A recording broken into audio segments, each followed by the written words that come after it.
नमस्कार। आप सभी का पुनः इस YouTube कक्षा में स्वागत करता हूँ। हम लोग निरंतर सीखने का प्रयास कर रहे हैं।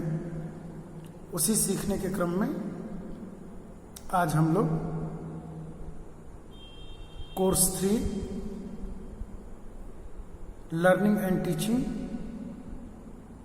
में एक यूनिट मुझे और पढ़ाना है, कल ही जुड़ा है और उसका नाम है मोटिवेशन। इसमें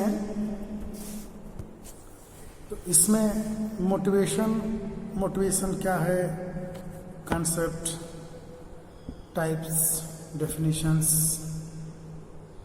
जो भी इसकी थ्योरीज वगैरह और भी हैं, मास्लो की थ्योरी आती है, तो हम लोग एक एक करके इस पे हम लोग चर्चा करेंगे। पिछली मैंने एक वीडियो में थोड़ा इसका आउटलाइन बनाने का मैंने प्रयास किया था कि व्यक्ति किन्हीं विशेष व्यवहारों को अधिक सहजता और शीघ्रता से क्यों कर लेता है। ये मनोवैज्ञानिकों के समक्ष एक प्रश्न था कि कोई व्यक्ति बहुत तेजी से कोई कार्य को कर लेता है, क्यों कर लेता है। इसके प्रश्नों के एवज में बहुत से अध्ययन हुए और उन अध्ययनों के बाद यह निष्कर्ष निकाला गया कि इसके जो मूल कारण है वो मूल कारण है अभिप्रेरणा। तो अभिप्रेरणा, अब प्रश्न हुआ कि भाई अभिप्रेरणा, तो अभी अभिप्रेरणा को मैं टाइप्स नहीं बता रहा हूं, लेकिन व्यक्ति जब इसको ऐसे समझिए कि जो रेस के मैदान में जब दौड़ होती है तो उस दौड़ में जो धावक होते हैं तो पहले अपने को वार्म अप करते हैं, फिर पोजीशन लेते हैं, एक पैर पीछे एक पैर आगे, फिर कमर को झुका के, फिर सिर उठा के अपना पोजीशन बनाते ना। उसके बाद से उनको चेतावनी दी जाती है और उसके बाद से बंदूक की फायर की जाती है ऊपर हवा में और संकेत होता है कि फायर होते ही लोग दौड़ना है। जो धावक पहले से ही वो मोटिवेट होके आया है सेल्फ से कि हमें जीतना है, इस बार मुझे गोल्ड मेडल लाना है, तो उसको वो ये नहीं देखता कि कौन मुझे देख रहा है, मुझे नहीं देख रहा है, मुझे पोजीशन लेने के लिए कौन कहेगा। वो पहले से ही वो प्रिपेयर्ड रहता है एकदम। वो अपना ट्रैक उसका बता, वो ट्रैक पे जाके पोजीशन लेके वार्म अप होके पूरा फिट बैठा है। वो केवल वेट कर रहा है कि साउंड, बंदूक की गोली चले और मैं अपना टारगेट पूरा करूं। ये हो गया आंतरिक। अभी ओलंपिक चल रहा है, इसलिए मैंने ओलंपिक से एग्जाम्पल मैंने सोचा कि क्रिएट करूं।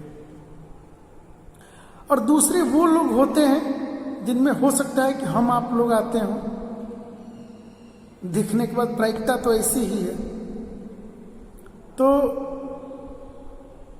गोली चल जाती तो इनको जगाना पड़ता है, अरे भैया क्यों रुके हो, उठो दौड़ो।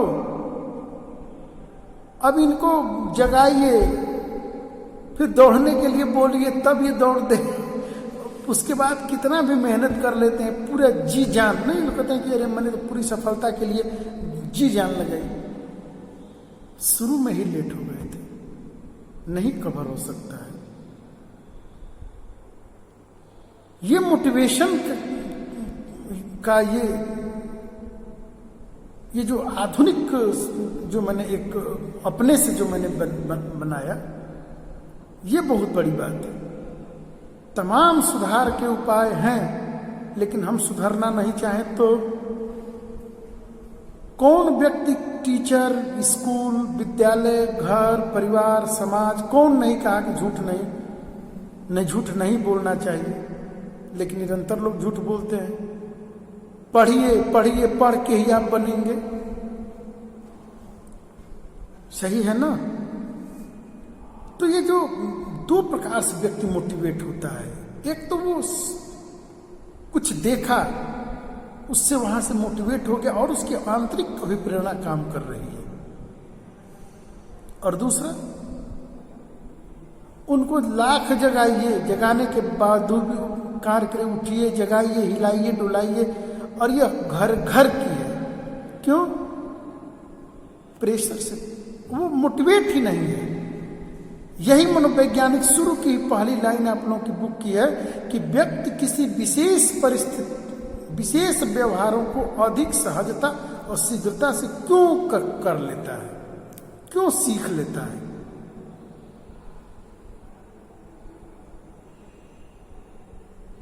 कोई बालक होता है ना कि आप उसको कोई भी काम किए बहुत बेहतर ढंग से करता है। अब कुछ लोग होते हैं कि भाई होते हैं ना, काम करते हैं, खाने के लिए सबसे पहले थाली उठाएंगे, बाकी कामों में कोई मतलब नहीं। बाजार से सब्जी लाने को बोल दीजिए, ऐसी सब्जी ला कर रख देंगे सड़ी गली की, कल से बोलेंगे ही नहीं।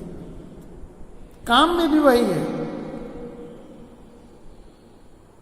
उनको काम बोल दिया, ऐसा काम गलत जानबूझ के गलत कर देंगे कि चलो भैया, क्योंकि वो करना नहीं चाहते, अगला करे।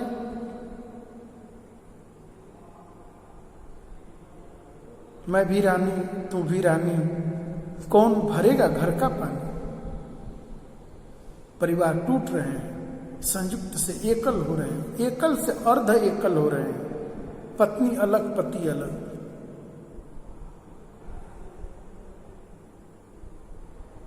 ये जो आंतरिक मोटिवेशन है, जो व्यक्ति जो इस पे अभी भी सारी मनोवैज्ञानिक और पूरी इस पे रिसर्च हो रही है कि ये तो भाई ये तो इमोशंस है, ये तो व्यक्ति के इंडिविजुअल डिफरेंसेस का कोई एक भाग है जो व्यक्ति को प्रेरित करता है।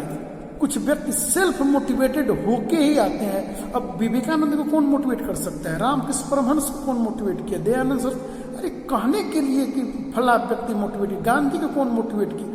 ये लोग ऑलरेडी जन्म से, इनकी जन्मजात ईश्वर प्रदत्त इन लोगों की ये थी कि समय से लेट नहीं होना है।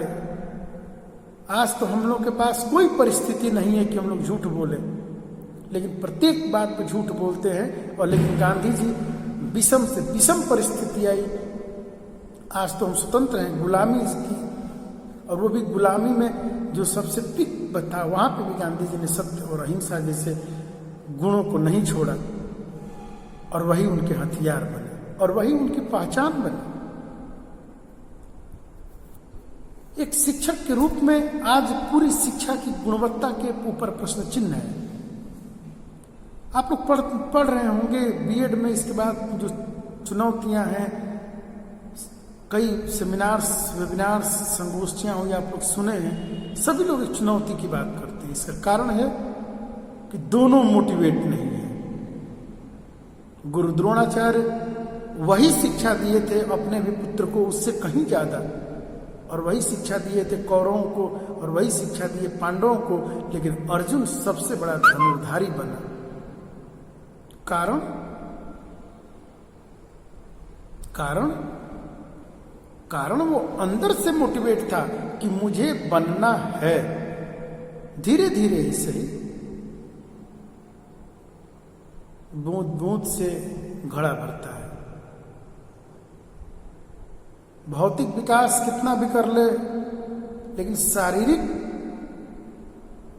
के विकास की जो भी संरचना की अवधारणा है, वह स्नायु स्नायु धीरे धीरे होती है, स्लोली स्लोली, गर्जली गर्जली होती है। और जो चीज स्लोली होती है वही जाके सुखद परिणाम दायक होती है, अन्यथा नहीं। इसी बात को गुड कह रहे हैं, जो मैं बोल रहा हूं इसी बात को गुड कह रहे हैं कि अभिप्रेरणा किसी कार्य को प्रारंभ करने,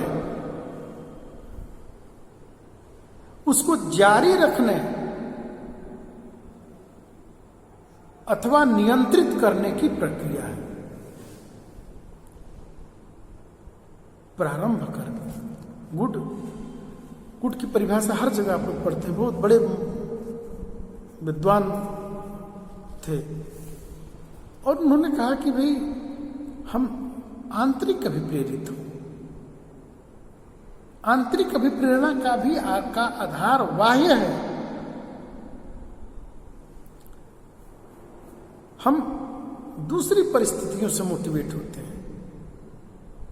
रास्ते में जा रहे हैं, डीएम का बंगला, डीएम की गाड़ी और उसकी शानो शौकत, उसकी सामाजिक प्रतिष्ठा, ओहदा को किसी बालक ने देखा और उसने ठान लिया कि मैं आगे चल के प्रशासनिक सेवा में अपना सेवा दूंगा।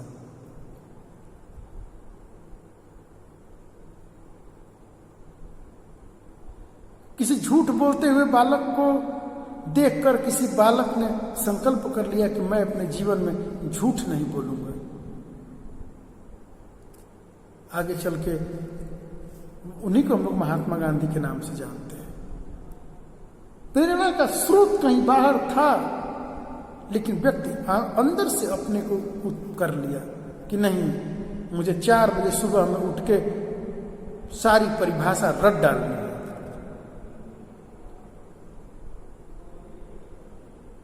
सर जो बता रहे हैं उस परिभाषा को 2-4 बार सीख लेंगे। मोटिवेशन एक, ये मैं बात बताऊं से पहले एक मैं स्टोरी सुनाता हूं आप लोगों को। कोर्स 4 में सर आप लोगों को पढ़ाते हैं story telling. Story telling theory पढ़ने की नहीं है। थ्योरी पढ़ के स्टोरी नहीं सुनाई जा सकती। स्टोरी टेलिंग एक विधा है, यह एक कला है, एक कौशल है। आप लोग नाम सुने होंगे, इस समय बहुत स्टोरी सुना रहे हैं मनोज मुंतबिर। बोलने की जो शैली, प्रकृति से उनके आवाज की जो टोन मिली है, उस टोन को शैली के रूप में और थोड़ा सा और जो भी इसके विधाएं हैं वो लेके स्टोरी कह रहे हैं। वही स्टोरी हम लोग 1000 बार सुने हैं और वही स्टोरी फिर से लोग सुन रहे हैं और उनका सारा चीज मतलब पैसा कमा रहे हैं, शोहरत कमा रहे हैं, इज्जत कमा रहे हैं और लोगों को मोटिवेट भी कर रहे हैं। इसी तरह आप लोगों ने नाम सुना होगा कविता तिवारी है। कितना बड़ा उनकी गाती कविता है, लेकिन लोगों को कितना देश को जगा रहे हैं। कुमार विश्वास, इसी तरह रामधारी सिंह दिनकर, मैत्री क्षण गुप्त, महादेवी वर्मा,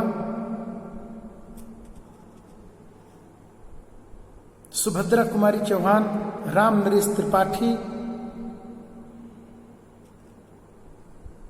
ये सब ऐसे लेखक हैं, ऐसे रचनाकार हैं जिनकी रचनाएं पढ़कर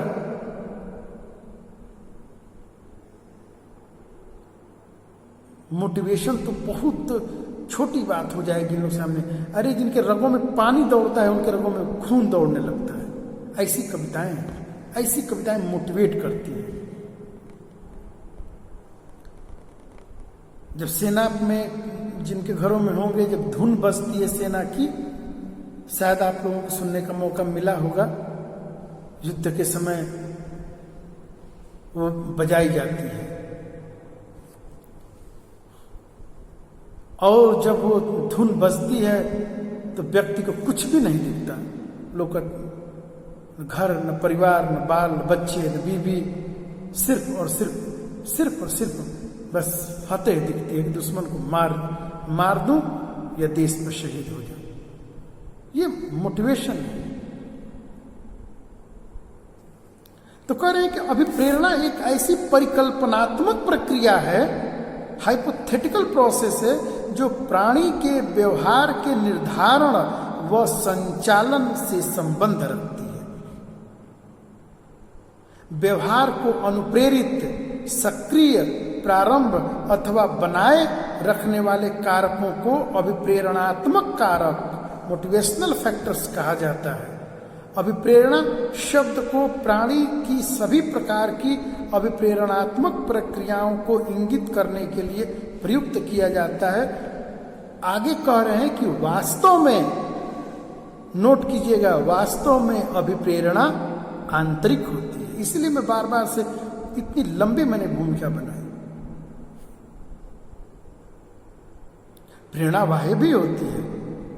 काचु पवन तनय बल पवन समाना बुद्धि विवेक विज्ञान निधाना कौन सुकाज कठिन जगमाही जो नहीं हो तात तुम पाही अकराम काज लगी तब अवतार सुनत ही भय हूं पर्वताकार। ये मोटिवेशन है, वो बाहर से मोटिवेशन दिया गया, लेकिन वहां पे एक सिद्धांत छुपा हुआ था कि उनको याद दिलाना पड़ेगा।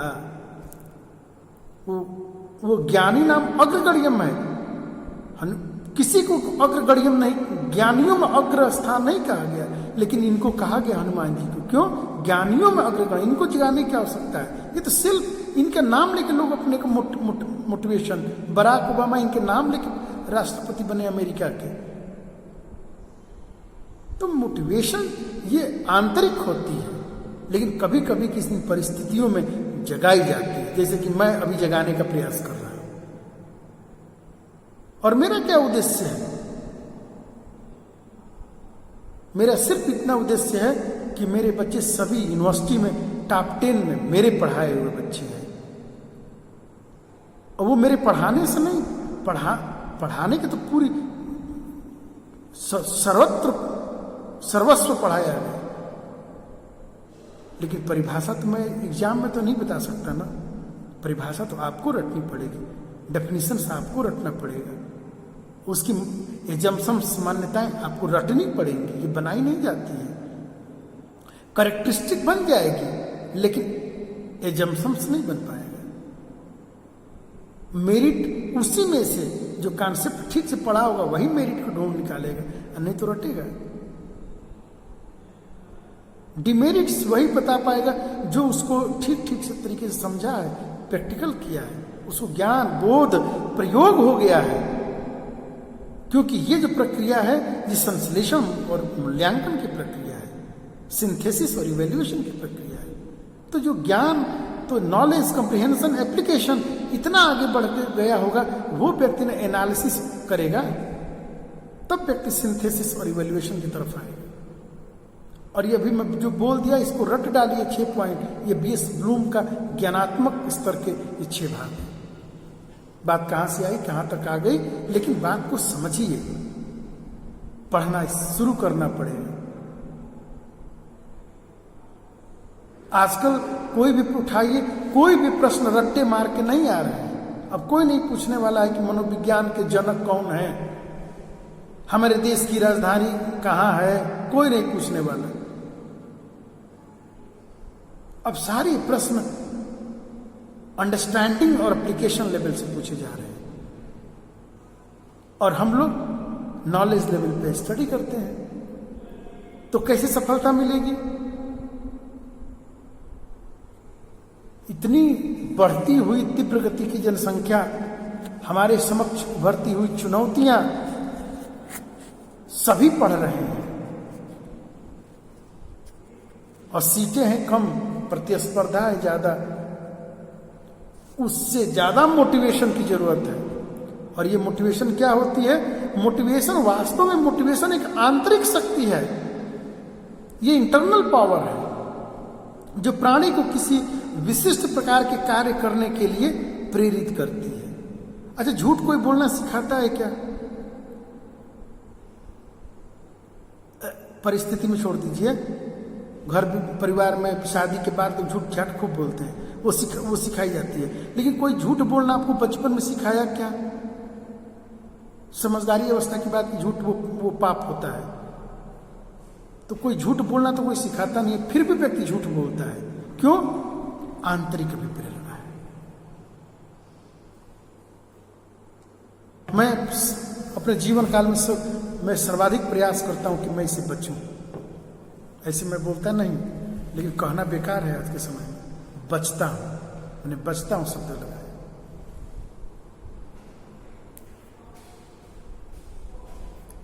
ये हमारी बाह्य प्रेरणा नहीं है, आंतरिक अभिप्रेरणा है।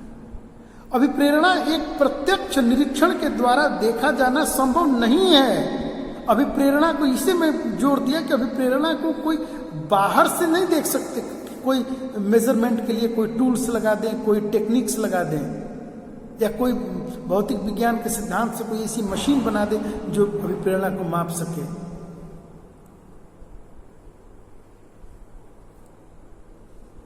मां जानती है कि बच्चा में अपार कष्ट होगा, फिर भी वो आंतरिक कभी प्रेरित होती है, इसलिए उसको ईश्वर के बाद या ईश्वर से भी बड़ा स्थान मां का दिया गया है।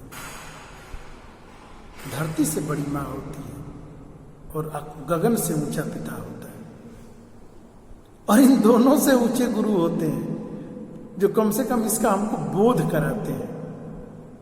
अगर ना ये बोध कराया जाए तो कौन बताएगा? इसीलिए गुरु महान हो बोला गया, क्योंकि गुरु बताता है।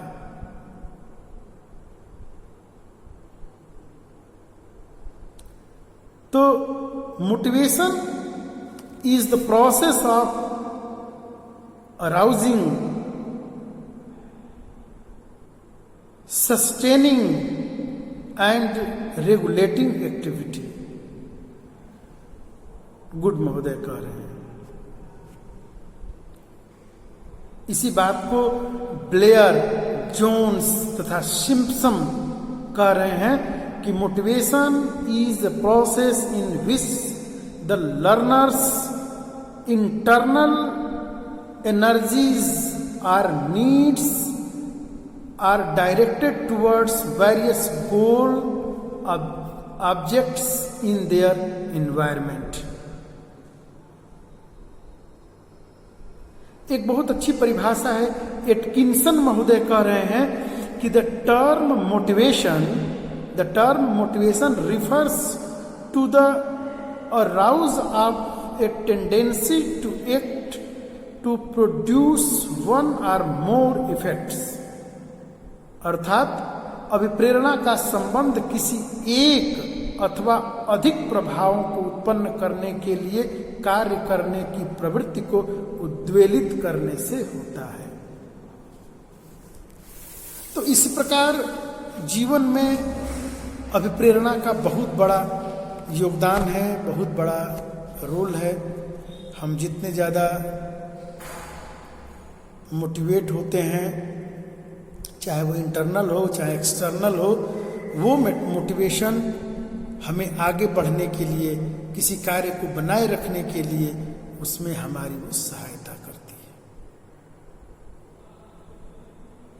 आगे की जो यूनिट है वो पूरा एक जो दूसरा भाग है, 2 ही भाग है, उसमें वो करे केवल टेक्निक्स। टीचर बच्चों को कैसे मोटिवेट करे, टीचर बच्चों को कैसे मोटिवेट करे कि बच्चे अपने गोल को प्राप्त कर लें। जो बनना चाहता है, businessman, engineer, doctor, teacher, professor, प्रशासनिक अधिकारी, जो बनना चाहते हैं, टीचर उसमें उसको मोटिवेट करे। जब जब उसको लग रहा है कि उसको नहीं कर पा रहा है तो उसको वो सहायता प्रदान करे, मोटिवेशन दे। मोटिवेशन वह बाह्य कारक है या वो उत्प्रेरक है जो किसी को कार्य करने की जो गति होती है उसको तीव्र कर देता है, बढ़ा देता है। लोग अक्सर बोलते हैं ना, हमको बताने वाला कोई नहीं था, कोई गाइड नहीं किया। तो गाइड काहे नहीं किया? अपने से क्यों नहीं हो गए? किताबें तो पूरी थ्योरी कह रही है कि ये आंतरिक है। अरे हमारे समय कोई बताने वाला नहीं था इसलिए हमारी ये गति है। गति नहीं है बेटे, तेरे पूर्वजन्मों के संस्कार हैं। हम लोगों को कौन बताने वाला था? अरे अब तो 40 साल की अवस्था में तो हम लोग पढ़ रहे हैं, आज भी कोर्स कर रहे हैं, पढ़ रहे हैं। ये आंतरिक मोटिवेशन है, क्योंकि हम टीचर हैं। कल अगर पुराने नॉलेज को लेके बच्चों को देंगे तो बच्चे उसमें एडजस्ट नहीं कर पाएंगे, फिर बच्चे आपको खड़ूस बोलेंगे। तो प्रक्रियाओं से नई नई चीजों को अडॉप्ट कीजिए और बच्चों के साथ जिस वो गति से सीख रहे हैं उसमें उनकी सहायता कीजिए। तब जाके मोटिवेशन क्या होगा, सफल होगा। इतना समाप्त करते हैं। धन्यवाद।